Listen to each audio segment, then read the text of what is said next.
So far, everything we did began from the Folk Dar cycle. But now, let's build the bridge of how we get into the inside Pak-Sao Punch and Bong Sao Woo-Sao program from Pon Sao. We're in here, and what I want to do is I want to lock both of his arms and then attack him here. Now, how do I do this? The first thing you want to do is you want to make sure that you create pressure on his Tan Sao hand. So what you do by this is you actually bring his arm towards the center so that you're able to intercept his arm and attack him to the solar plexus or to the throat. So one more time, from here I apply pressure to my wrist and therefore I move his arm towards his center so that I'm able to strike here. Now on this, since he senses the pressure on his wrist, his arm rotates into Bong Sao. Now here's a very, very important thing. Please do not raise your elbow too much. If you do that, then you end up right in my hand and I'm able to attack you here and finish off the scenario wherever I want to. Neither should you drop your arm too much in Bong Sao, because then obviously my arm is free to shoot in with Pak Sao or with the punch.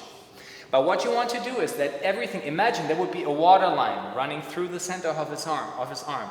Now the hand and the upper part of the forearm and the upper arm would be above water and the elbow would be underwater.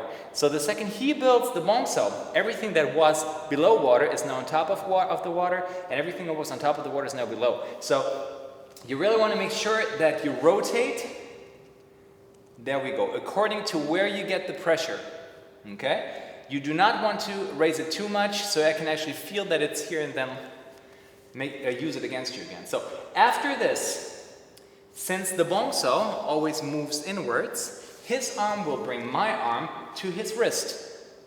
And therefore, since this arm here, my right hand, is pressure loaded, this becomes the dangerous hand for him. When I remove his left hand, then I'm able to attack him here. Let's have a look at what happens here on the other side. My left hand, my Folk Sao hand, pushes his arm into Bong Sao, and because of the yielding characteristic of the Bong Sao, my hand ends up at his wrist. Now I perform an inside Pak Sao, taking this arm out of the way and controlling that arm at the same time. Remember, Champion form, the inside Pak Sao, here it is. Now, on this hand is free to strike, okay?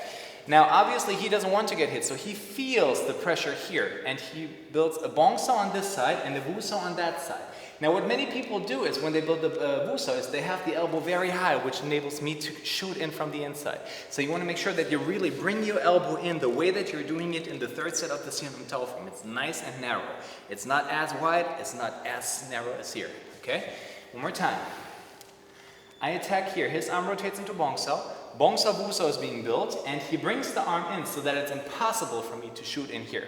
So the second he feels that I'm attacking him, he turns, and we're in the same position that we were in before. He attacks me with Folk Dar, and we're right back in the Folk Dar game, or I can go into the Pak Sao Punch game again, either here or right back into Folk Dar. One more time, the whole thing.